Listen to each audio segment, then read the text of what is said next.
What is up, guys? Boris here, and today I want to say thanks to all of you guys because we just hit 12K subscribers here with the Boris Pirates. I really appreciate every single one of you guys who have supported me throughout this entire journey thus far. And so today I want to bring to you guys a special kind of video. It's been a while since I did a subscriber special, so I figured I would go ahead and do one. And this is going to be one that's going to be revolving around a series that has a ton of hype, more hype than even Attack on Titan had in its days. So much hype that it's made the top list of some IMDb rankings. You have people obsessed with the show, people who've never watched anime obsessed with this show. And of course, we're talking about One Punch Man. Now, I haven't done any One Punch Man videos on my channel, but that doesn't mean that I haven't been keeping up with the show. And in fact, after episode 4 aired, I actually went ahead and read the manga, and then I went ahead and read the webcomic. And so in this video, I'm gonna go over all three of those. I'm gonna be going over the anime first without any manga spoilers. Then I'm gonna be going over the manga without any webcomic spoilers. And then I'm gonna be going over the webcomic in the end. So hopefully I might put some timestamps or something. I'm not sure. I might be too lazy to do that. But but definitely, if you guys want to know my thoughts on either of those, or either of those three, make sure to stay, just skip to the part. Of course, we'll be starting with the anime. And again, I don't want to spoil it for you guys, so I'm going to try to keep out as many spoilers as I can, depending on which one I'm talking about. So, before we start, I guess, is One Punch Man deserving of all the hype, all the craziness that's surrounding it? Short answer is yes. Short answer is definitely yes. Like I said, after the first two episodes, I went online and told all my friends, "Yo, you guys, One Punch Man, this thing is amazing, and this is my kind of show, specifically my kind of show." And I couldn't contain the hype. I went ahead and read the manga after episode 4 because I couldn't wait. And then the next day, I'm talking with my friends, telling them I caught up to the manga, and then they're like, "Hey, did you catch? You're talking about the manga or the web comic?" And I didn't even know that there was a web comic, so I was all sad and depressed because I had just caught up to the greatness of the manga, and I'm like, "Crap! Now we're in the middle of this arc, and we have to wait forever." Turns out there's like twice the amount of content still left for me to read, so I went ahead and read that the next day. And every single moment of One Punch Man was just amazing. Again, specifically for my geared towards my taste.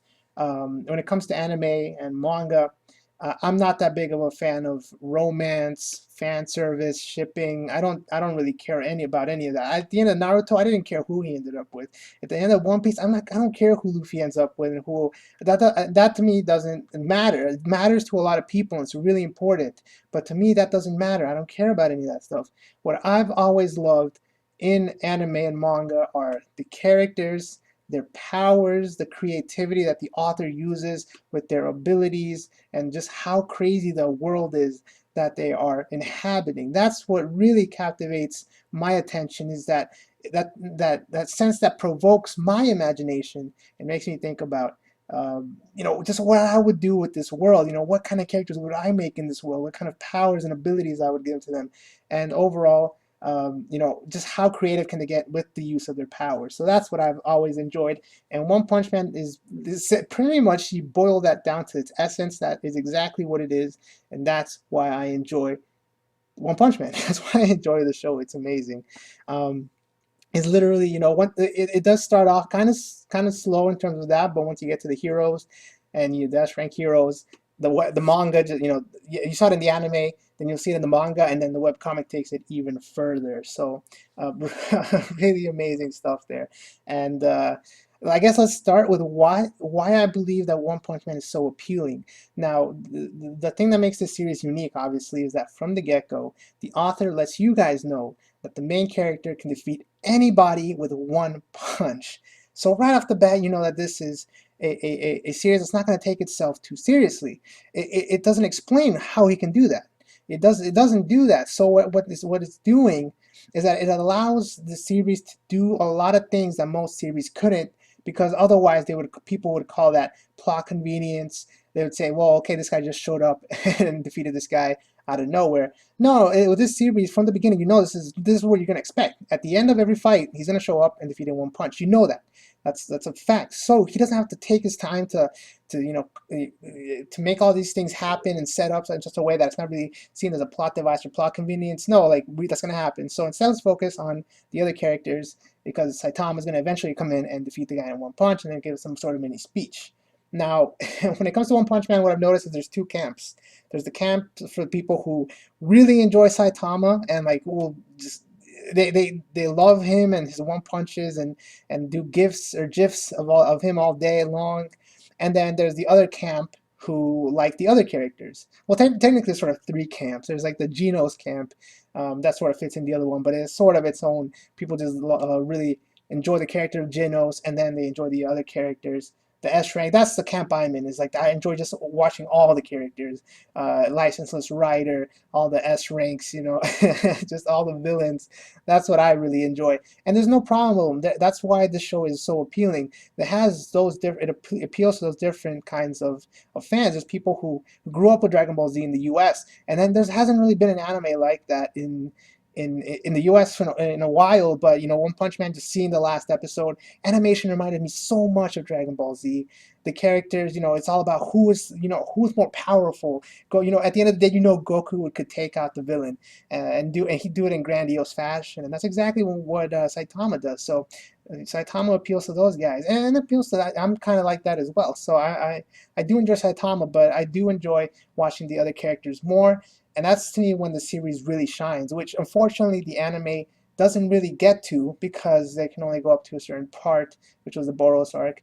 And but if once you get past that, it even gets even better. So, and to be fair though, to be fair, the last couple episodes were actually all the episodes were really amazing in terms of animation, and then just the last episode, man, like it really, like I said, up to that point, I had felt, similarities like Dragon Ball Z and stuff like that. But that last episode really felt very, very familiar to Dragon Ball Z. It's almost like as if I was watching what Dragon Ball Z would look like in the year 2015 if, animation, if some animation studio would take it and animate it for this year. So, and it's sort of weird because we did get like Revival of F, and we're getting a lot of Dragon Ball stuff, but it just doesn't, it's not. It has yet to meet our expectations, and we sort of feel like One Punch Man is filling that. Maybe that's why it's so popular. Maybe it's because people were let down with Super and let down with Revival of F and those movies. Even though I really enjoy the movies, they're more akin to Dragon Ball and not Dragon Ball Z. At least the Dragon Ball Z that we grew up here in America with.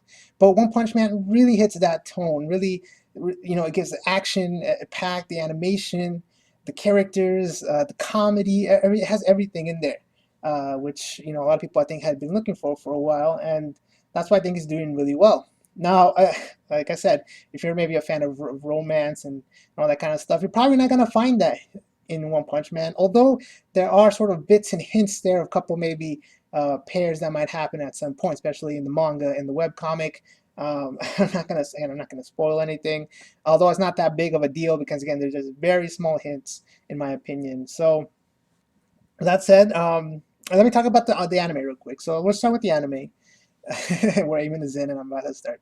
So the anime for One Punch Man is amazing. I've already covered. I just spent like 5 minutes talking a lot about it, but I want to get down to like what I think about it overall. Music, great. I mean, the opening. What more can I say? The opening is going to be one of those classic openings. That's going to be people are going to be playing over and over and over again. People are going to be in convention screaming "One Punch." Like you're just going to walk into like Comic Con or something. Or, people are going to be cosplaying. He's going to be a huge cosplay. Saitama, Genos, all those guys are going to be huge cosplays that you're going to see from now on until the end of time. So, that's going to be something awesome. Saitama's pretty easy cosplay to do, so it wouldn't surprise me if again you see a lot of those guys. And they're gonna all be screaming "One Punch." That's just gonna be an iconic thing now in anime. And yeah, like I said, the opening is really good. I really enjoyed it, and that's I do remember watching the first episode, and that immediately caught my eye. Like, oh wow, this opening! Like, I'm hyped now. I want to watch the series. The design for the characters again are really really cool. Besides Saitama, who is very plain and simplistic, again, it's meant to play on that whole him being able to defeat anybody in one punch. This whole it's sort of like a satire. He's this. I don't know. It's sort of the game of sort of Superman design, but at the same time, it's like not really. And I'll go into detail about that in a little bit. But apart from Saitama, is a very simplistic design. Everyone else has a very cool design, in my opinion. Either their physical design or their personality. Each character feels very different from one another, and that's something that I really enjoyed. You have like the very serious Bang, who at the same time, has sort of not really, he's not really comedic, but you feel like he's not super serious. And then you have joke characters like the the people from the villains we met in the beginning from, I believe it's called the House of Evolution. You have Licenseless Rider, who is a very very cool character, one that I really enjoyed. Who well, I'm not going to spoil anything past the anime in this part, but um, in the anime he did pretty cool stuff, and I really enjoyed his little part that he had with Saitama. At the end of the day, he ended up being Saitama's fan, despite everyone else hating him. But he's cool. Although unfortunately, one of the only, it's not really negative, but one of the things that I personally would have preferred is if they used the manga name. So Licenseless Rider instead of Moomin Rider. I think it's like Handsomely Sweet Mask instead of Amani Mask or something. A couple other ones. I think like Lightspeed Flash or something was called like Flashy Flash, or Engine Knight. They changed it to something else Knight. I'm not exactly sure. So as someone who read the manga before those guys showed up, that would have been pretty cool to see them the manga names, but that doesn't matter. Um, yeah, so when it comes to Saitama, he's really interesting because he, again, it's like a Superman type of guy who is supposed to be super powerful, pretty much be able to take on anything, can do ridiculous things like go to the moon and jump back to Earth. Be able to with one fist like open up clouds across half the world. Um, but at the same time, he is different than most of those type of heroes. Again, this is supposed to be a satire, so he has the whole thing where he is not a completely selfless hero. He does sort of have his own motivations, own sort of goals. He says it himself. He does it for fun. He does it for enjoyment. He does it for himself. He doesn't do it for other people. Although I'm assuming he is a good guy, and we can sort of get that from the anime and the manga, that he does. He does tend, he does it on one hand to save people, but at the same time he's doing it primarily for himself, because it's his hobby, it's something that he does for fun, that he wanted to do. And unfortunately, the fact that he can beat everyone in one punch does make it pretty boring for him, as you can see throughout the show. He's sort of like, oh man, this is supposed to be fun, yet I'm not having any fun doing this because I can just beat everyone in one punch. So it sort of defeats the purpose, and that is something that's very important because again, this that has been played over and over again. This sort of selfless hero. It's sort of like that would be Moomin Rider. That would be selfless. I mean, selfless, licenseless Rider.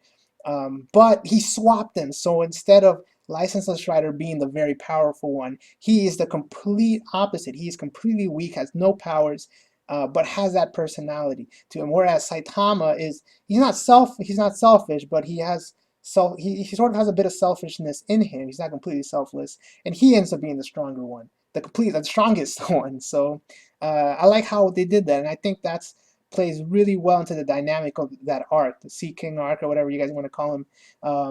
It's sort of like he took Superman and split into two, and then gave Licenseless Rider sort of no power at all, and gave Saitama full power. So that's very interesting. I really enjoyed how that played out, and yeah, I mean, when it comes to some of the other characters, they're really cool as well. Genos, I said he's gonna be a fan favorite for years to come. People really enjoy him, and he's one of the characters. The thing about Saitama is that we know everything about him pretty much, other than how he got his powers. But that'll eventually be revealed, hopefully. But when it comes to Genos, he, being the secondary character, has the most space to grow because there's a lot of mystery surrounding him. We just got the fact that he has some sort of beef. No, he doesn't have beef, but he should watch out for Metal Knight in the last episode. So we know that at some point something's going to be revealed, and he has a lot of room to grow as we learn more about his backstory, more about his doctor, whatever, his whoever saved him or whatever, and we learn more about Metal Knight. And will he ever find the android thing that he's looking for? So Genos is going to be a fan favorite, just based on that. And I mean, on top of that, this guy has ridiculous moves, ridiculous powers, and anytime he's animated while he's fighting, it looks amazing. I remember watching the first couple episodes, and like that was my favorite part is watching Genos fight. So hopefully we'll see some more of that if there is a season two, which I'm 100% sure there's a season two.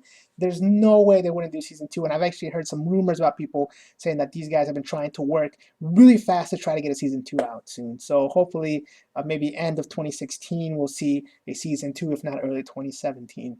Now, as to what they're going to do in season two, I'll be talking about that a little bit once I talk about the manga, but because it is kind of confusing what's going to happen. But for now, let me say that that yes, I definitely think they're going to be season two. There's no way they're not going to do that. Some of the other characters, again, are Supersonic. I forgot what this guy's name is. He shows up for a little bit. He shows up for a little bit, and he's kind of cool. I'm not entirely sure what purpose he serves yet. Uh, I don't. Again, I'm not. I'm trying to avoid any kind of spoilers for anything outside the anime at the moment. But yeah, I'm not sure exactly what purpose he's going to serve. He's a cool character, and I think he'll be another fan favorite. Although, to be honest, well, the thing is, he's super strong. He has a lot of potential, but he's just been faced up against Saitama every single time. Is going to make anyone look weak. But once he gets matched up against some other people, then maybe we'll really get to see his potential and what he can really do and where he sort of fits in into all of this. Is he really S rank? I do think that he would definitely be easily S rank if he was a hero. But I don't know, will he ever be a hero? That's something that is up in the air, and it's something that I'm just wondering to see. I want to see more about him. I want to see more of him. So if any complaint with that character is that we just have not seen enough of him, and I think he would serve a really cool role because he's a smart fighter, a good fighter, and uses a lot of ninja techniques. Ninjas are always really cool. So let me take a drink real quick. Ooh, 16 minutes in. Um, so on top of that, we met Bang, or what's his name? Um, Silverfang, I think is what they call him. And this guy, in my personal opinion, he's probably my favorite S rank we've met so far in the anime. At least based on what they've done in the anime, he's my favorite. Now, let me say that in the manga, there's if we do get a season two, it's gonna start off with some pretty cool stuff about certain S rank. I'm not gonna say anything, but so far from what we've seen in the anime, Silver Fang for sure. This guy is cool. He fits in perfectly. He's like that perfect character that you need to sort of contrast the silliness of Saitama and the seriousness of Genos. It feels sort of weird when you first see them, right? And it's like, okay, they sort of, counter, they not counter, but it's weird it would seem them together. But once you put Silver Fang in the middle, it sort of balances out. Silver Fang's sort of like a mentor. At the same time, he's not super serious. He's not like spitting out like, lessons and stuff like that. He sort of, he feels like he's part of the group. He feels like he's their friend, not like their teacher. And likely so. I mean, Saitama is really strong. He doesn't need a teacher, and Genos is pretty strong as well. So Silver Fang is just a perfect character. If there's something needed, he's there. He's strong, and he's gonna get it done. But at the same time, he's not like you don't feel like his presence is overbearing on the rest of them. And Bang, he's strong, and can't wait to see what he does in the future. But for sure. I think he's probably my favorite S rank thus far if I just had to go by the anime. And then who else did we meet? We met Amani Mask, or Amai Mask, or however you say it. Handsomely Sweet Mask, I think is what they call him in the manga. And in the last episode, it is revealed that he is a rank 1, but he technically could be an S rank. He just decides to stay a rank 1 to stop people from getting to S rank, because if you remember, the way you get to the next rank is you have to be rank 1, and then you're allowed to go up. So he's preventing, I believe he's preventing a couple of Atomic Samurai's people from rising up. But at the end of the day, as you saw from the Boros fight, or at least the alien fight, that guy got wrecked. I forgot what his name is, Ian or something. This guy got wrecked, though. He lost an arm, and the Atomic Samurai had to come in and save him. So that guy's definitely not S rank material. Although, to be fair, the aliens were fairly strong. But I mean, just look at what Silver Fang was able to do. Look at what Metal Bat. Let's talk about Metal Bat, because this guy, another fan favorite. I mean, this show is filled with fan favorite characters that people are gonna just enjoy cosplaying and talking about, especially when it gets to some of the stuff in the manga, because it's sort of weird the way they're doing it in the manga. And I'm not gonna spoil anything, but let me just say that You guys know if you read the manga. Well, you might not actually because I'll get that in a little bit. But Metal Bat, just in that alien fight alone, perfect kind of personality. When you first meet him, he's like, "Damn, I'm missing like my sister's recital or something for this." So we know like this like perfect character, man. This guy's freaking awesome. You know he's gonna be awesome, and he definitely delivers in that fight because if you notice, there's a lot of S ranks missing in the Boros fight. There's a lot of S ranks who just leave like. Metal Knight doesn't even show up. You have Watchdog Man, Zombie Man, Pig God. All those guys aren't present, so we don't really get to learn a lot about them in the anime. But we do get to see Metal Bat fight along with Atomic Samurai and Silver Fang. So right there, you put him in the same category. Like, dude, this guy's pretty strong. If he's going toe to toe with this alien alongside those guys, so Metal Bat's definitely going to be a cool character, and his personality is perfect. Again, one Punch Man does a great job of giving you various personality types. They don't all feel the same, which is really important, especially again with this sort of, it's not really a parody, but more like a satire sort of anime. It's nice to see someone like a regular character. Metal Bat feels like a regular character to me. He doesn't feel silly. He doesn't feel too ridiculous. He just like he has his quirk, but it's a cool quirk, and it's not. You could see someone actually doing that in real life. Like complaining about that. So there's Metal Bat.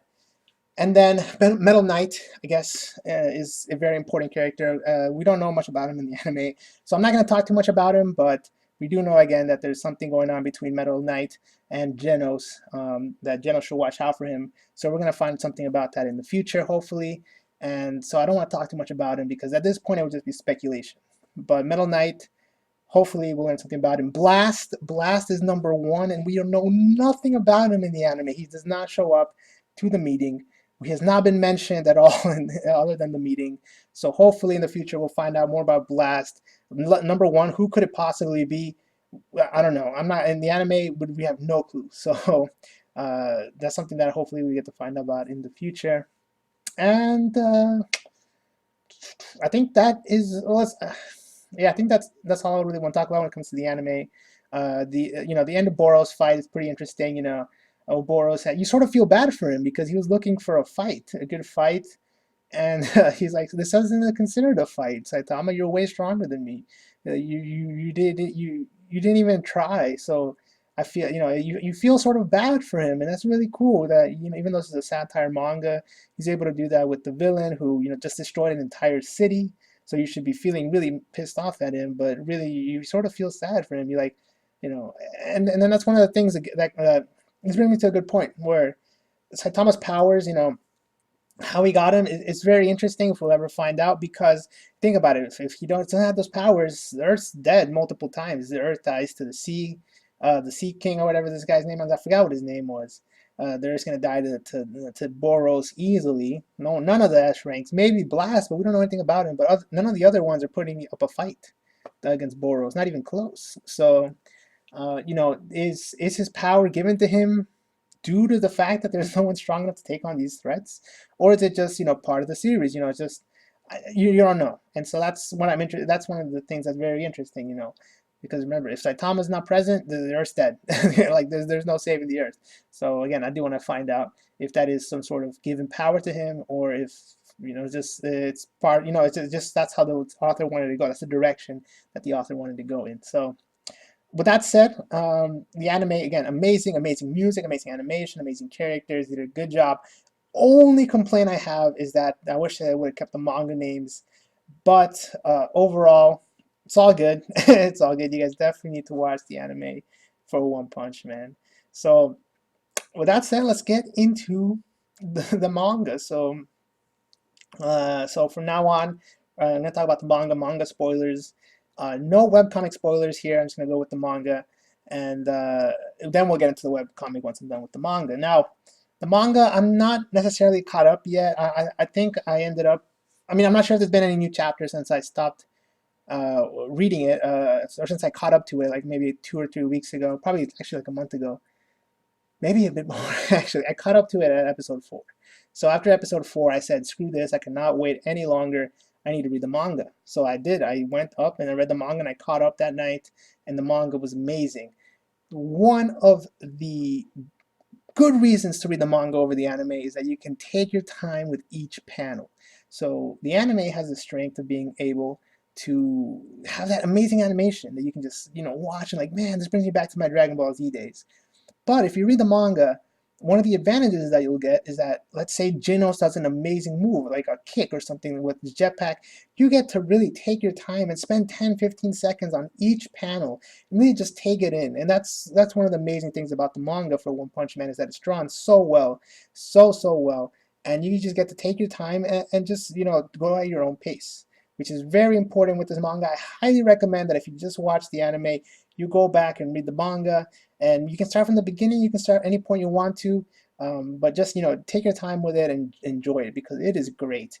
Unfortunately, not necessarily unfortunately, but one of the things that does happen in the manga is that they deviate. They deviate from the webcomic, which is very interesting.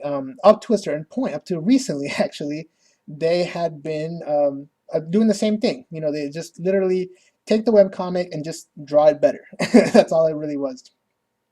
And then they added like a couple of like side stories, which I'll get into a little bit. I really enjoy those little side stories.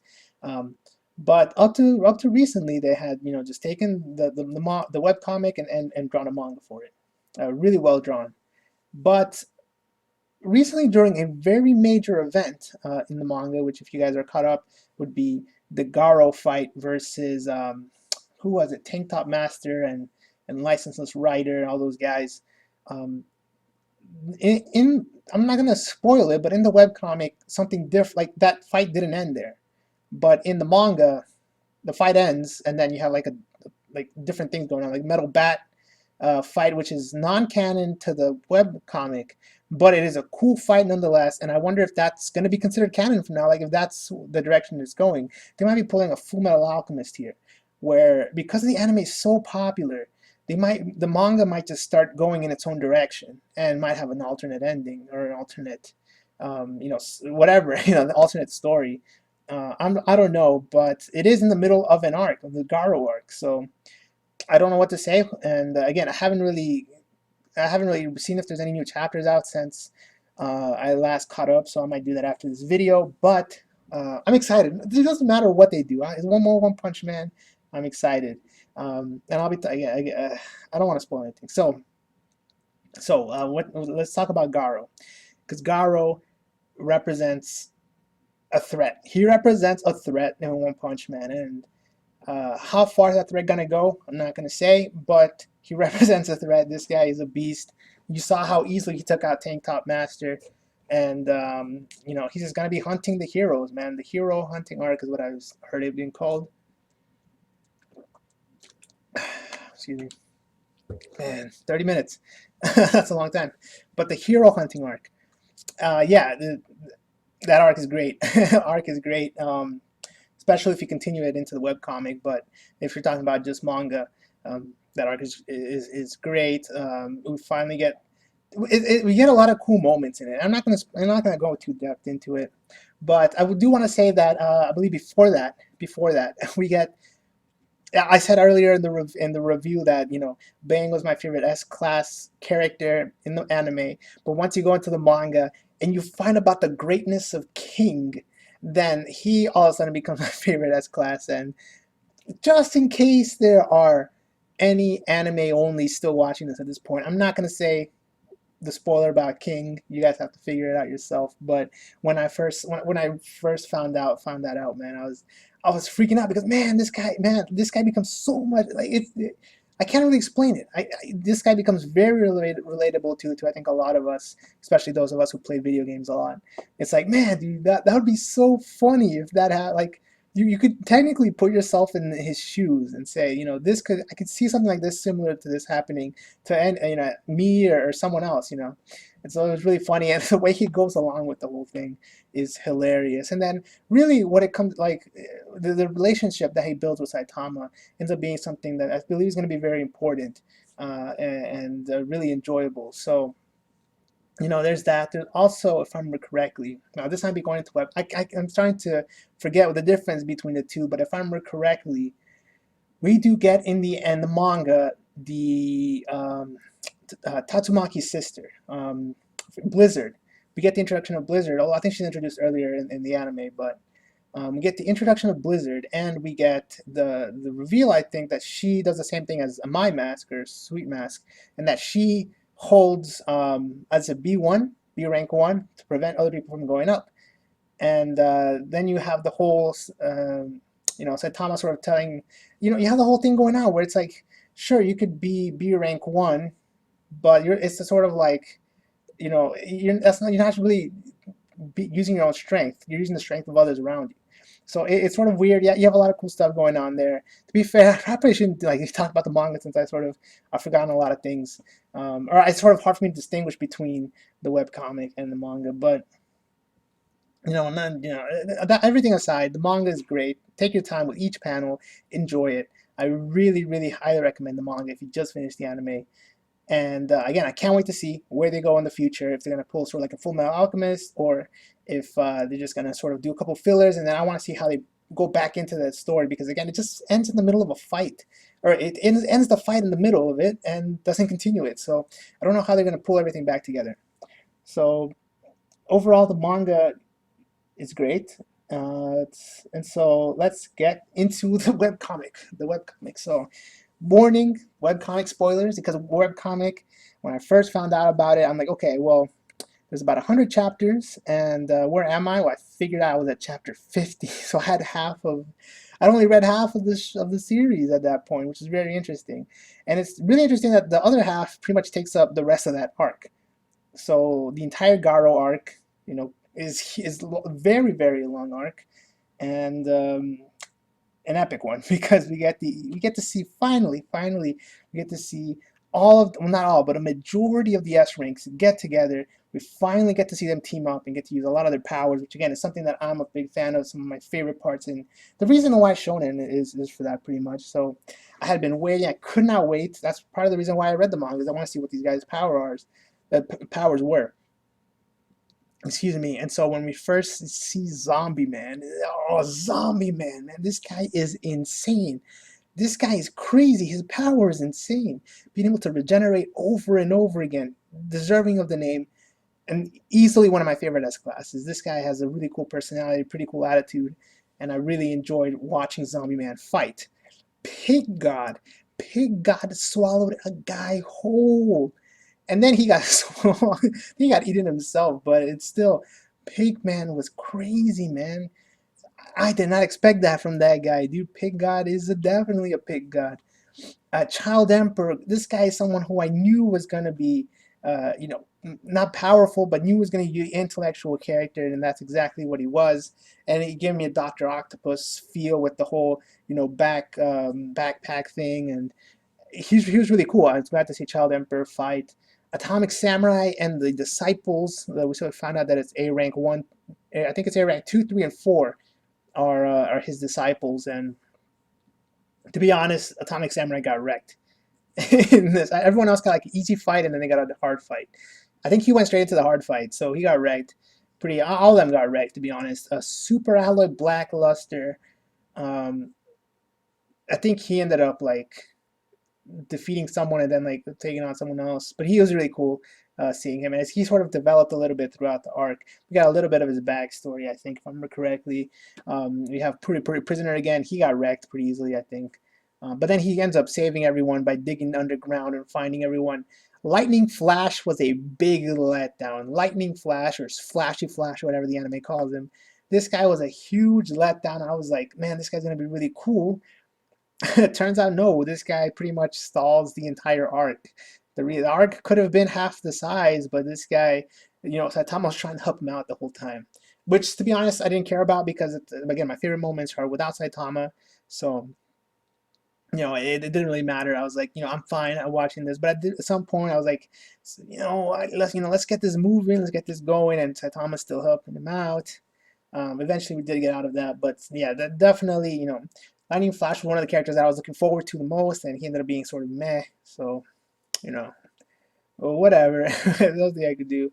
And then I think that might have been it for those guys. We did see more Tatsumaki taking on, I think it was like her apprentice or something. I can't remember. what was her name? Oh, I gotta look this up. Sorry, guys. Because it's like the main villain. Well, technically, it's not the main. Garo is the main villain. But let's see. One Punch Man Garo arc. I gotta remember this person's name. Because I remember it was cool because it was first as an alien. Oh crap! If you remember back in the anime, they had said that that there was a huge gathering going on in that section of the world, and we didn't really nothing ever happened with that. But but eventually, but eventually we find out that the gathering is actually these guys and Psycho. Psychos is the name, but then I forgot what her name was, whatever her name was, but I'll call her Psychos. Um, we find like we first see Psychos and like, man, this guy looks something from like The Simpsons, some of those something ridiculous like that. But then it ends up being just a disguise, and that was pretty cool. And I just want to talk about Garo because Garo is, the whole arc is about him, and really, Garo is a very interesting character because it's hard to say, but I can put it best by saying what Saitama says at the end. Garo was trying to be a villain the whole time, when really, in reality, what he really wanted to be, what he didn't realize he wanted to be, was the perfect hero. And we did see, parts of him being good, being saving the kid, saving. If he's a villain, he has no reason to sympathize towards any kind of human, and especially if he's trying to be a monster. Monster's supposed to destroy, but I really enjoyed Garo's internal conflict, where it is, why do the villains always have to lose, and why do the heroes always have to win? He felt bad for the monsters. Like, the monsters should win from time to time. Why did these guys always have to be put down and terrorized and tortured, and in his mind, like I said, he was trying to become a monster, but he wasn't someone who just killed everyone at will. No, he hated the heroes, and the monsters didn't even consider him a monster. So his view of a monster was not what the monsters really were in that world. Monsters, they didn't even consider him a monster, like I said. So it's very interesting to see sort of the dialogue play out with him and Saitama. And Saitama eventually saying, "Look, man, being a hero means taking the hard choice, the hard route. It doesn't mean you take the easy road out." So, Garo, you're trying to just be the perfect hero the whole time, but you didn't know it. You didn't know it, and you didn't realize how tough. That means taking the toughest road of all of them if you want to be a perfect hero. It's sort of like Licenseless Rider. This guy's gonna get knocked down 100 times, but he's gonna get up every time and keep going as long as there's a need for help, right? But Licenseless Rider doesn't have any powers. Garo has powers, right? And so that sort of puts it in his it's sort of not really corrupts him, but it's sort of like, if he has the power, instead of hunting all the heroes, he could be saved. He could be using it for good, right? So it's very interesting, and again, you do feel sort of sad for him because he everyone always called him a monster and picked on him and stuff, and he never really understood why it is that the monsters are always are always lose, but it's because. It's interesting because again he puts it the author puts it in a weird place where the monsters are all evil in the world of One Punch Man. But Garo himself is not evil. He's not full evil. He doesn't. It's complicated, right? I'm not sure if we've ever met any good monsters. Is what I'm trying to say. If, for instance, we had met some good monsters, then it would cause some more conflict there, and that would be really interesting. But I think that every single monster we meet in the show is an evil monster. So then it's sort of it's not as interesting as it could definitely be. So sort of like if you think about like if you watch Hunter x Hunter, there's like some good ants and some bad ants, and that's what I'm trying to say. So because all the monsters are evil, then it does make a lot of sense. It's like, or to be honest, it doesn't really make a lot of sense because Garo. I'm getting too deep into this, but point is, you know, not all monsters have to be good. Not all monsters have to be evil. Not all humans have to be good. Not all humans have to be evil. So I don't know. It's just again the hero. Being a hero doesn't mean it's easy. It's a lot of times being the hero means you have to make the harder decisions. You have to live the harder life. Of course, it's ironic for Saitama to say that because he does it super easy. He just goes out, does a punch, and so maybe he misses his special at the shop, but whatever. Maybe he has to spend an extra couple dollars on his vegetables. So again, it's why it's a satire, right? So Thomas saying this, but the whole time, he just taking out one punch. So I don't know. We'll wait to find out where he gets his powers from. Maybe I have some theories to it. I might make some videos on that. Let me know if you guys want to see some One Punch Man theories. Um, but yeah, with that said, I mean, there's probably not that many of you left because this is, of course, the webcomic part. But 40 minutes. So if there's anybody left, I'm not sure there are after 40 minutes. I really appreciate it, guys. Any of you guys who made it out. 12K subscribers. That's awesome. And let's keep going. So happy holidays. Hope you guys enjoyed the video. And hope that you guys uh, have an awesome holiday. And remember that if you guys maybe aren't going through the best times or whatever, you always have the anime community, or if you're a Boris pirate, the One Piece community, One Piece Treasure Cruise community. You can always check the Reddit anywhere. And they'll have chats and stuff open, and you guys can talk with those guys about One Piece, or just send me some stuff on Twitter and whatever. Just know that there's always people having your back. So with that said, guys, thanks all for watching. Until next time, peace.